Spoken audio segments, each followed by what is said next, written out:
Okay, so this is the question on residential status. And Mr. James Brown, who is an American citizen, came to India for the first time on 1st April 2016. तो वो 2016 में India आ गया था, ठीक है. His stay in India during the last 5 years were as under, that is 300, then 100, then 65. 2021, that is our previous year, उसमें 168 days वो रहा है इंडिया में, ठीक है. What is the residential status? Okay, good morning. Now tell me, इसका category क्या है? We will answer it one by one.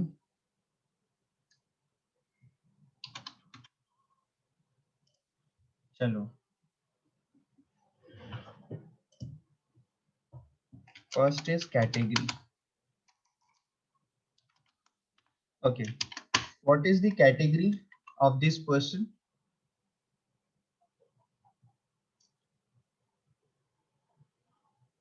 American citizen.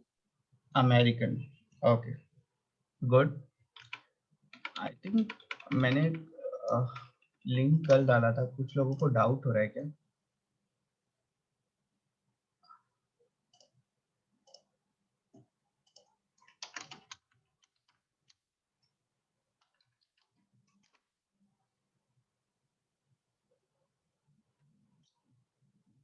Okay, ठीक है. चलो, mister James Brown who is an American citizen. Yes, correct बोला आपने कि इसकी कैटेगरी क्या है. He is American. Mister James Brown is an American citizen. Correct है.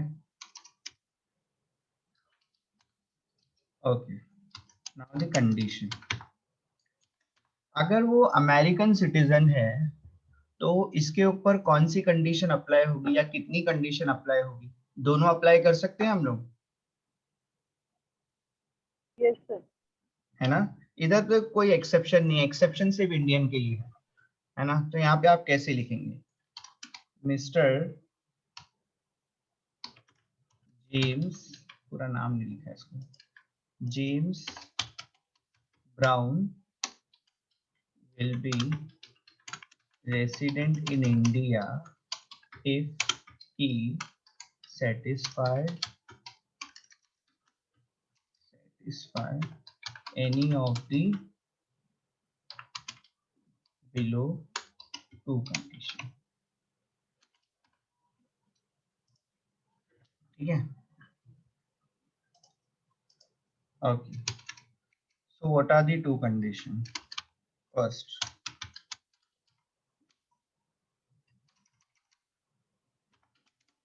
he should stay in India.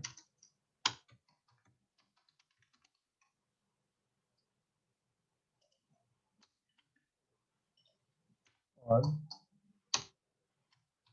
yeah, his stay in India should be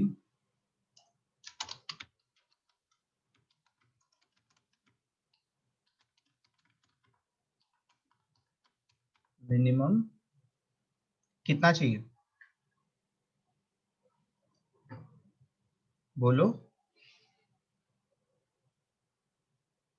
कितना दिन चाहिए जिसके लिए वो रेसिडेंट हो जाए? 182 days. 182 days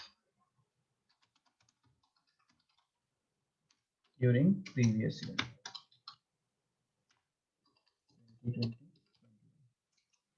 ठीक है. इसके ऊपर दूसरी कंडीशन भी अप्लाई होनी है. अब तक के हम लोग सिर्फ क्या कर रहे थे? अब तक सिर्फ हम लोग एक ही कंडीशन अप्लाई कर रहे थे, है ना. इस केस में दूसरी भी कंडीशन अप्लाई होगी.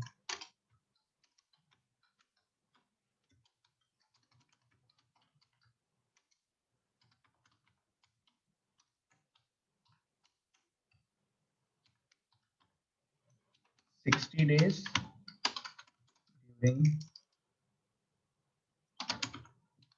previous year and 365 days during 4 years preceding the previous year. समझा? इसके पास दोनों कंडीशन अप्लाई होगी, 182 भी और 60 और 365 भी। ठीक है, okay, these are the condition. Now we will check computation part or we will check calculation part. Okay, calculation में सबसे पहले लिखना है कि वो प्रीवियस ईयर में कितना था. was in India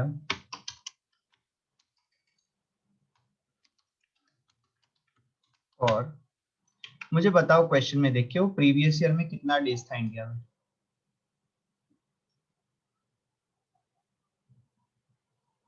कौन सा ईयर आपका प्रीवियस ईयर है? 55 days.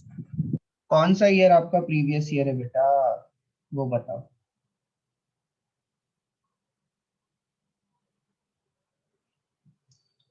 कौन सा ईयर आपका प्रीवियस ईयर है? 2021. है ना? ओके, अब बताओ प्रीवियस ईयर में कितना डेज था वो? 168. 168. समझ गया. He was in India for 168 days during previous year 2020-21. ठीक है, दूसरा आपको क्या इंफॉर्मेशन चाहिए? पास्ट 4 years में वो कितना था? He was in India for, अभी कैलकुलेट करके पता करना पड़ेगा. ठीक है, बताओ पास्ट 4 years में वो कितना था? 300 प्लस 100 प्लस 65 प्लस 55. कैलकुलेट करो कोई.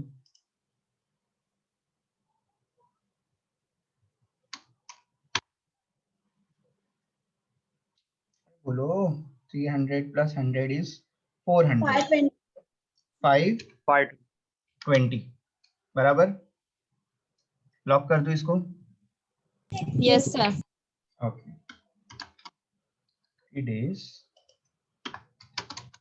ड्यूरिंग 4 years किससे पहले? Preceding the previous year. बराबर है. ओके, क्या वो ये वाली कंडीशन अप्लाई कर रहा है? फुलफिल कर पा रहा है क्या ये कंडीशन? 182 डेज है क्या? नो. No, sir. नहीं, मैं फर्स्ट की बात कर रहा हूँ. फर्स्ट 182 डेज रहा क्या प्रीवियस ईयर में? वो नहीं, वो 168 डेज था. No, sir. बराबर, तो ये तो गया आपका. अब आपके पास एक और एक ऑप्शन है, बिकॉज ये फॉरेन सिटीजन है तो इसके पास दूसरा भी ऑप्शन है कि वो दूसरी कंडीशन सेटिस्फाई करे. इतनी जल्दी नहीं छोड़ना है उसको.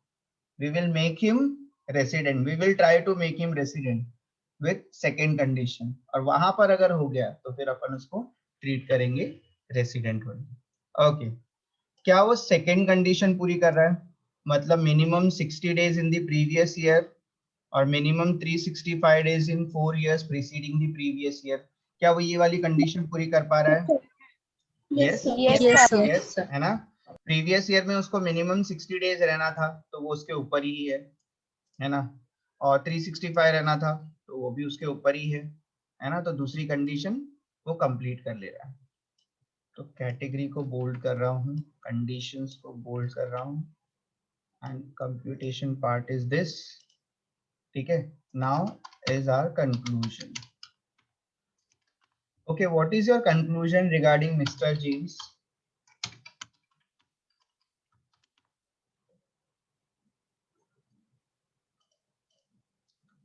Okay, resident. सब एग्री करते हैं? Yes, sir. For the previous year 2020-21. Okay, tell me if there is any doubt, any question, any concern. कोई explanation चाहिए, कुछ पूछना है, पूछ लो. चलो.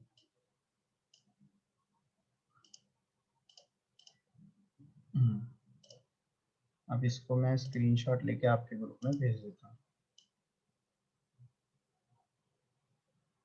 क्वेश्चन नंबर तो लिखा नहीं है.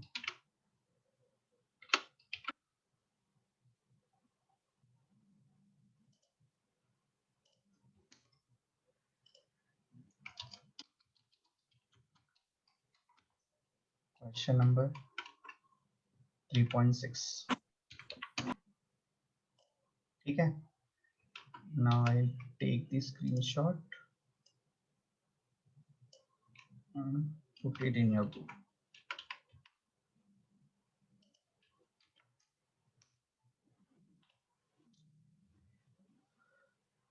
Okay. Now moving on to the next question.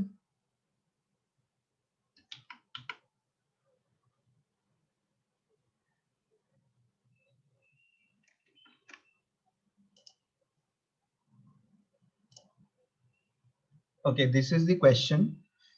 Okay. Now tell me, what is the category of this person?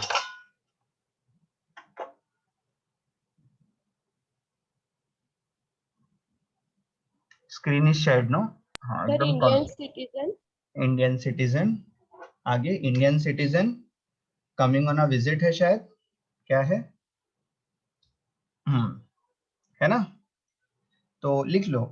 जरूरी नहीं है आपने अगर इंडियन सिटीजन लिखा तो भी चलेगा. ठीक है. So mister Girish is an Indian citizen. First. Now tell me, इसको कौन सी कंडीशन सेटिस्फाई करना है? Only 2 days. ओनली. उसके ऊपर सेकंड वाली कंडीशन अप्लाई होगी क्या? No, sir. क्योंकि वो इंडियन सिटीजन है and coming to India on a visit, है ना? और उसका इनकम भी यहाँ पे दिया है लेस देन 15 लाख से. ठीक है. तो इसके ऊपर हम लोग सेकंड कंडीशन हम लोग नहीं जाते हैं ऐसे केसेस में. ओके. तो आप बोलेंगे सर अगर उसका इनकम फाइनेंशियल ईयर 2020 में मोर देन 15 लाख होगा तो हाँ, तो आप उसके ऊपर सेकंड कंडीशन अप्लाई कर सकते हैं. ठीक है. ओके. खैर, ये बहुत अभी ये ऐड किया है, अभी रिसेंटली ऐड किया 15 लाख का.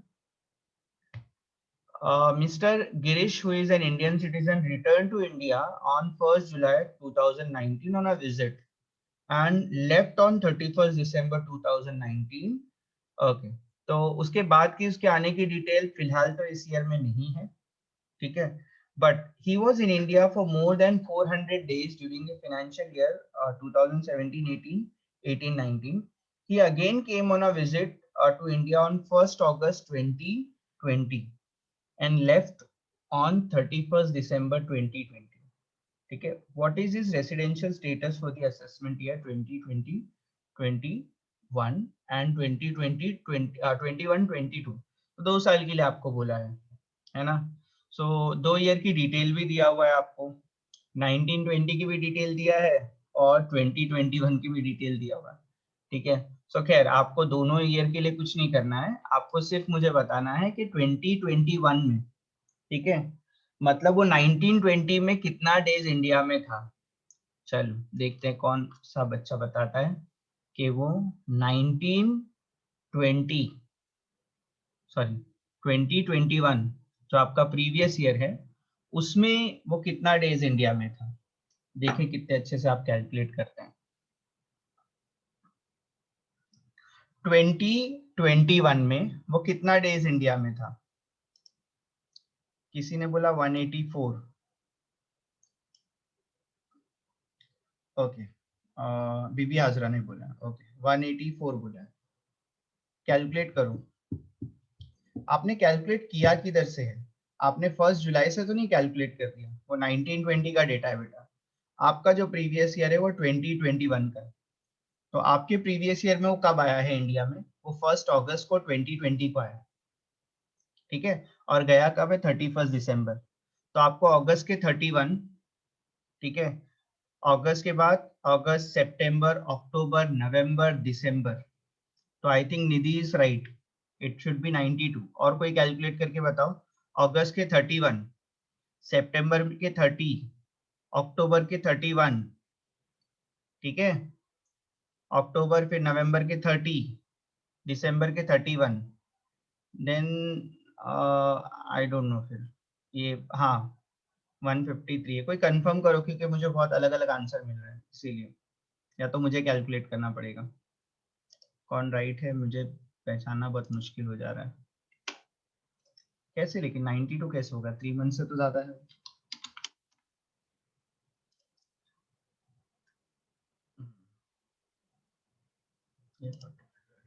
123 सर। देखें, चेक करते हैं। अगस्त में वो कितना डेज था? 31। सितंबर में 30। ओके, काफी सारे आंसर मुझे 153 के। 153 सर। अक्टूबर में 31। तो क्या हो गया? अगस्त, सितंबर, अक्टूबर हो गया। नवंबर के 30, दिसंबर में 31, 153 आ रहा है बेटा। ठीक है, okay. Now tell me, do we have to check 60 days वाला कंडीशन? 60 और 365 चेक करेंगे क्या? बोलो। No sir. Very good. So 153 पे आपका कंक्लूजन क्या होगा? He is not a not non resident, और he is not a resident, ऐसा भी लिख सकते हैं। ठीक है, सो पहला क्या लिखेंगे? पहला क्या आंसर करेंगे आप? First one, mister Girish is Indian citizen coming to India on a visit. First, ये हो गया। दूसरा आप करेंगे कि क्या कंडीशन अप्लाई होने वाली है। बेटा इसको 182 डेज वाली कंडीशन अप्लाई होगी। मुझे सिर्फ 2021 का डेटा चाहिए, ठीक है, वही आपको आएगा एग्जाम में कि 2021 वाले प्रीवियस ईयर में आपका स्टेटस क्या था। ठीक है, सो आप 182 डेज वाली कंडीशन लिखेंगे। आप उसमें ऐसे लिखेंगे, mister Girish will be resident in India if he stay in India for 182 days और मोर, दैट्स इट, और मिनिमम 182 डेज। ओके, ये हो गया। कंप्यूटेशन में आप बताएंगे कि प्रीवियस ईयर में वो 153 डेज था। आप कैलकुलेशन करके ब्रैकेट में बता सकते हैं कि कैसे आपने 153 लिया। ठीक है, conclusion, he is non resident. Is it difficult? करेंगे आप? यस और no? Yes, sir. Okay, so first, he is Indian citizen. Second, 182 days रहना है। कंप्यूटेशन में लिखेंगे 153 डेज था वो। कंक्लूजन में लिखेंगे non resident, that's it. Summary इतना ही है आपके question. Okay, we will find out next question, और एल्स हम लोग को फिर क्या करना पड़ेगा, नेक्स्ट कॉन्सेप्ट के साथ में जाना पड़ेगा। ठीक है, this is how it is written in the section 6(1). He should stay in India during the previous year for at least 182 days. He should stay in India during the previous year for 60 और 365। ये आपका जो act में लिखा हुआ है, इस हिसाब से एकदम क्लियरली ऐसे ही लिखा हुआ है। ठीक है, एडिशनल कंडीशन जो है वो ऑर्डिनरी के लिए अप्लाई होता है। और सर, अनुराधा तुरहा बार बार ज्वाइन करके लीव की नहीं मिलेगी बेटा, ऐसे बंदे को अटेंडेंस नहीं मिलेगी जो ज्वाइन करके लीव करता है। If there is no network issue, if it is one time तो हो जाता है। डेली डेली आप थोड़ा देखो कि कोई अटेंडेंस के लिए ऐसे कर रहा है तो उसको अटेंडेंस मत दो। ठीक है, सर, मेरा नेटवर्क इशू हो रहा है बार बार। हाँ, अगर नेटवर्क इशू है तो इट्स ओके। नेटवर्क इशू के लिए अपन कुछ नहीं कर सकते, वी आर ह्यूमन ओनली। ठीक है, आप ट्रेंड चेक करना है इस चीज का कि बार बार स्टूडेंट ऐसे कर रहे हैं कि कुछ लोग बदमाशी भी करते हैं, मतलब आते हैं जाते हैं। बट मुझे ये डाउट लगता है कि कैसे पॉसिबल है कि मतलब एक बंदे को कैसे पता चलेगा कि अटेंडेंस कब हो रहा है ना? तो उसमें वो कब आएगा कब जाएगा ये तो उसकी लक है। तो मेरे ख्याल से इतना रिस्क नहीं लेगा कोई बच्चा। अगर उसको अटेंडेंस ही चाहिए तो आप दे दो उसको, टेंशन मत लो। ओके, देन ये तो हो गया आपका 6 मुझे बताना बाकी ही है। चलो एक क्वेश्चन अच्छा सा लेंगे और फर्स्ट पार्ट उसका सॉल्व करेंगे, बिकॉज सेकेंड लेक्चर से मतलब इसके बाद वाले लेक्चर में हम लोग नेक्स्ट टॉपिक लेंगे इसी टॉपिक इसका, और रेसिडेंशियल स्टेटस को वाइंड अप करेंगे। ठीक है, अराइवल डिपार्चर तो अभी आप इतने ओके। ये क्वेश्चन नंबर 15 मैं आपको ग्रुप में भेज देता हूँ, अदरवाइज क्वेश्चन नहीं मिल पाएगा आपको।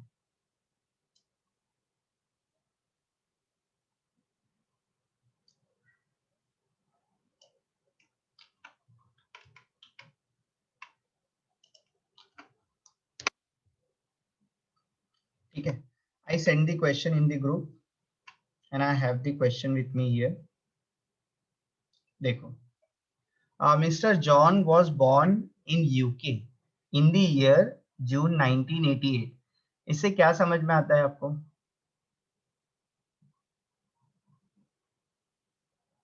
बोलो। American citizen. हाँ, नहीं सुना मैं। Sir he is residential of UK. He is citizen of UK, not resident. Word अगर रेसिडेंट यूज करोगे तो बहुत प्रॉब्लम हो जाएगा।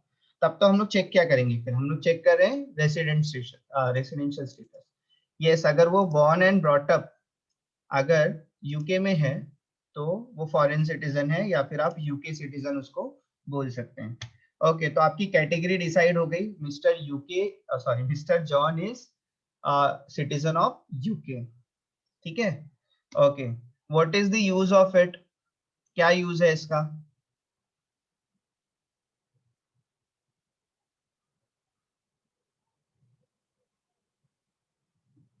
क्यों हम लोग डिफरेंशिएट करते हैं between Indian citizen and UK citizen? क्या यूज होता है आगे चल के?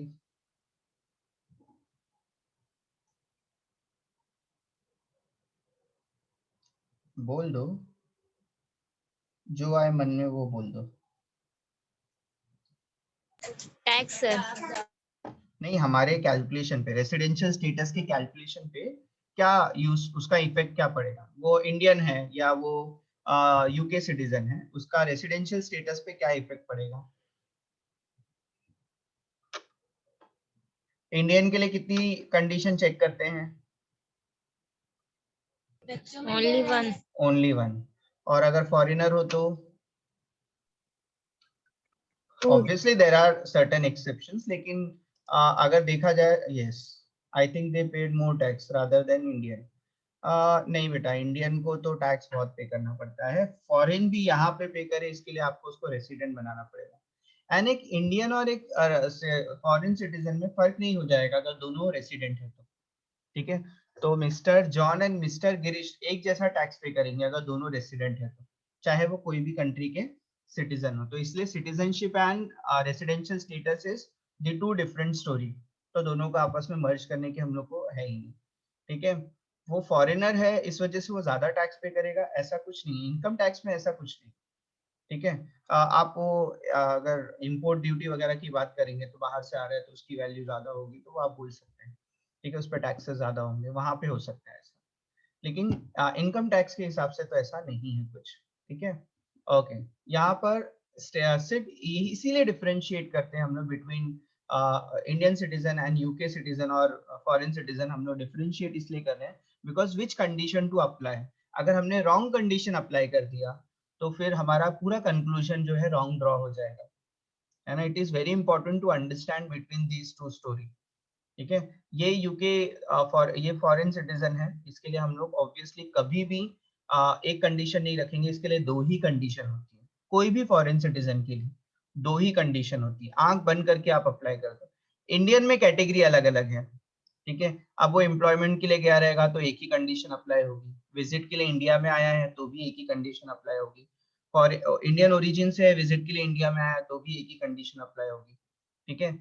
तो इस सारे केसेस में एक ही कंडीशन अप्लाई होती है, बट फॉरेन सिटीजन के लिए आपको दिमाग बंद करके दोनों कंडीशन आपको अप्लाई करना है। ओके, सो इस क्वेश्चन को सॉल्व करेंगे हम लोग। मिस्टर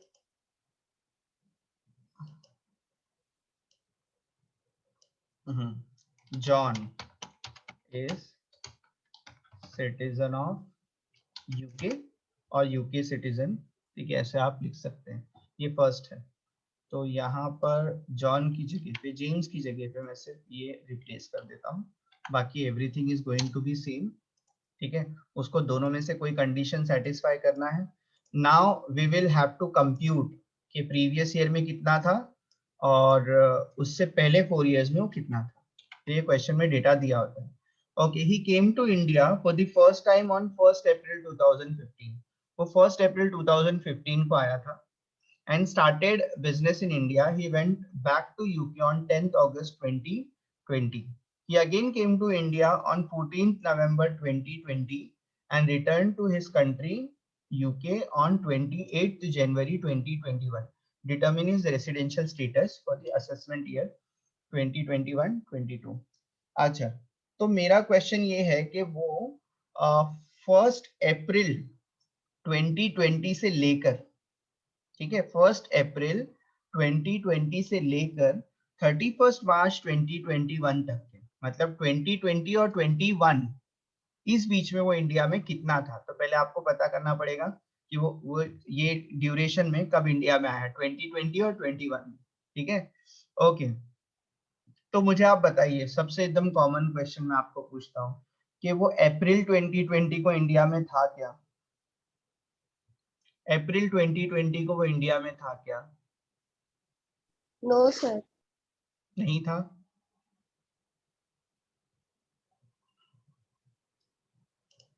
डिफिकल्ट है क्वेश्चन, इजी नहीं है। किसने बोला नहीं था सर? ओके, हाँ सर। था सर, था। अच्छा, किसने बोला था? ठीक है, तो आपको यहाँ पे देखो, वो 1 अप्रैल 2015 को आ गया था इंडिया में, ठीक है। और वो गया कब है? 10 अगस्त को गया है यहाँ से। मतलब वो अप्रैल, मई, जून, जुलाई और अगस्त में 10 डेज वो इंडिया में था, ठीक है। समझ में आया? इसीलिए मैंने पूछा, क्योंकि यहाँ पे कंफ्यूजन बहुत होता है। You need to understand it thoroughly. अगर आपने उसको अंडरस्टैंड नहीं किया, अब इस पे कोई एक चीज मैं सिखा नहीं सकता हूँ कि वो कब इंडिया में था, कब इंडिया में गया था। ये अलग अलग स्टोरी हर एक क्वेश्चन में थी, बट उसके अराइवल और उसके डिपार्चर से आपको गेस करना है कि वो कितना दिन इंडिया में था। जब वो यूके गया है 10 अगस्त 2020 को, तो हमारे प्रीवियस ईयर के फर्स्ट मंथ में, हमारा प्रीवियस ईयर का फर्स्ट मंथ कौन सा है? अप्रैल 2020, अप्रैल। ठीक है, अप्रैल है, ठीक है। तो मैं थोड़ा सा कैलकुलेशन को थोड़ा वाइड करता हूँ, और अप्रैल 2020 को वो इंडिया में था, ठीक है। तो पूरा ही टाइम था अप्रैल में। अप्रैल के बाद मई में जाने की कोई डिटेल नहीं है उसकी, 31। जून में जाने की कोई डिटेल नहीं है, 30। जुलाई में जाने की डिटेल नहीं है, 31। अगस्त में जाने की उसकी डिटेल है कि अगस्त में वो गया है, देख लो। 10 minutes, 10 sir. सिर्फ 10, ठीक है। ओके, अब ये कैलकुलेशन यहाँ पे खत्म हो सकता है अगर अगस्त, सितंबर, अक्टूबर, नवंबर, ठीक है, दिसंबर, ठीक है, ये ईयर में वो वापस ना आया हो, जनवरी, फरवरी, मार्च तक, ठीक है।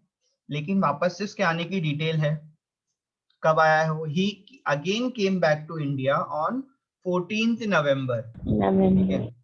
अच्छा, बहुत ही सिंपल सा क्वेश्चन मैं पूछूंगा, वो नवंबर में कितना डेज था इंडिया में? 14 days। ठीक है, 14 days। ठीक है। चलो इधर से आगे कंटिन्यू करते हैं। अगस्त, सितंबर में नहीं था, अक्टूबर में नहीं था, नवंबर में वो आ गया। चलो बताओ, नवंबर में कितना डेज था वो इंडिया में? 16 days। 16 day. 16 days, sir. और कोई एकदम स्मार्ट स्टूडेंट, मतलब एकदम अबव एवरेज स्टूडेंट कौन है, देखते हैं। वो नवंबर में कितना डेज था? 16 days.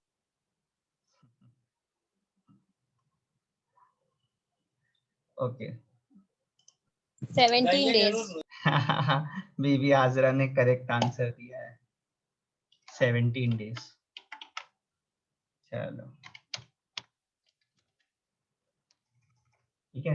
अब बच्चे बोल रहे हैं, मतलब मन में सोच रहे हैं, सर एक्सप्लेन तो करो कैसे 17 डेज आया है, ठीक है।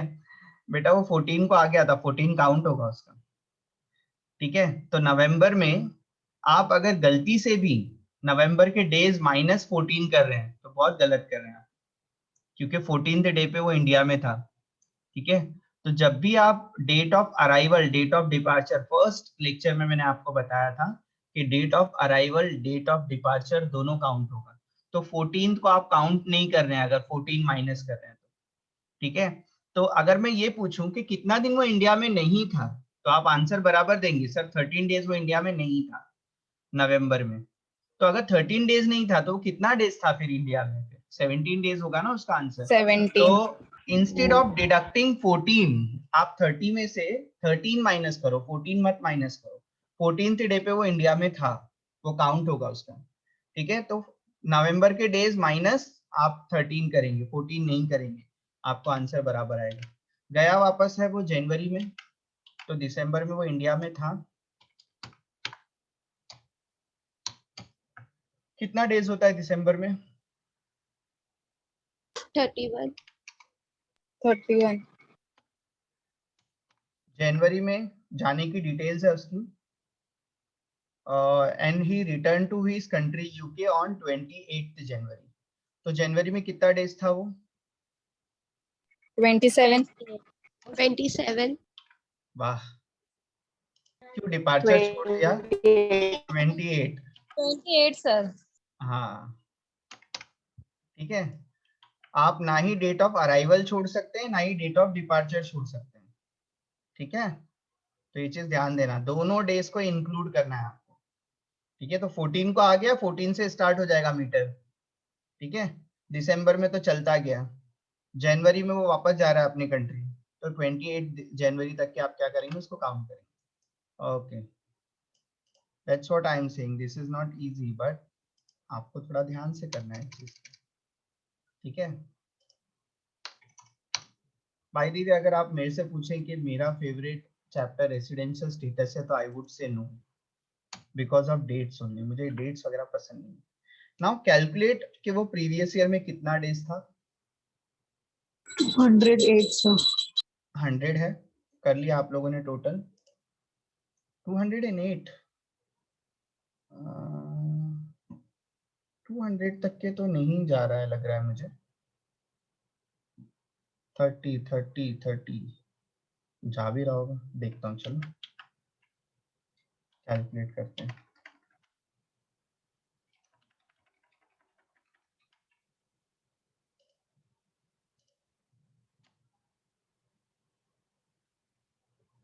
Okay, it's 30 plus 31 plus 30 plus 31 plus 10 plus nil nil nil 17 plus 31 plus 28 comes to 208. Okay, 208 is the correct answer. और सबसे पहले इस आंसर को दिया है बीबी हाजरा ने, और उसके बाद आंचल, फिर नितिन, फिर शाह रिजवाना, आई थिंक ये। Okay, very good. या हाँ ठीक है, अच्छा। तो जब तक कि आप अपने ब्रेन को एक्टिव रखेंगे आपको समझेगा ये चीज। ओके, तो ये मैंने आपके समझाने के लिए लिखा था, आप चाहिए तो लिखो, नहीं चाहिए तो मत लिखो, that is not the concern.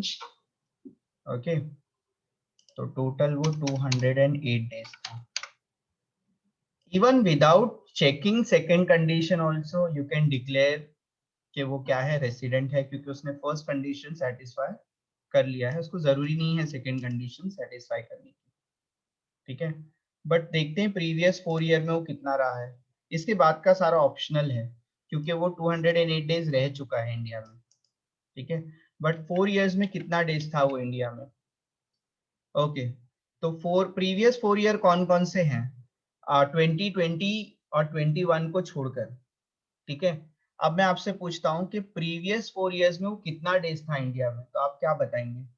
तो पहले मैं ईयर वाइज इसका बाइफर्केशन कर लेता हूँ कि मुझे पहले तो चाहिए 2020 और ये 2020 और 19 का, 2019 सॉरी 2019 एंड 20 है, 19 एंड 20 का, फिर 2018 एंड 19 का, फिर 2017 एंड 2018 का, और 2016 एंड 2017। बराबर ना, यही 4 साल का डेटा हम लोग को चाहिए प्रीवियस 4 इयर्स का। तो सबसे पहले मैं पूछता हूँ आपसे क्वेश्चन कि क्या वो 2016 और 17 में इंडिया में था, 2015 को आ गया है वो इंडिया में, और उसके बाद वो फर्स्ट टाइम जो इंडिया से गया है वो 2020 में गया, मतलब बीच के सारे ईयर में वो इंडिया में था। ठीक है, नाउ टेल मी 2016-17 में वो इंडिया में था, यस और no? Yes, sir. Yes, sir. Sir. तो कितना डेज था वो? 365, Yes, sir. इधर पे 365, यहाँ पे 365, और यहाँ पे कितना लिखूं? 208. क्या?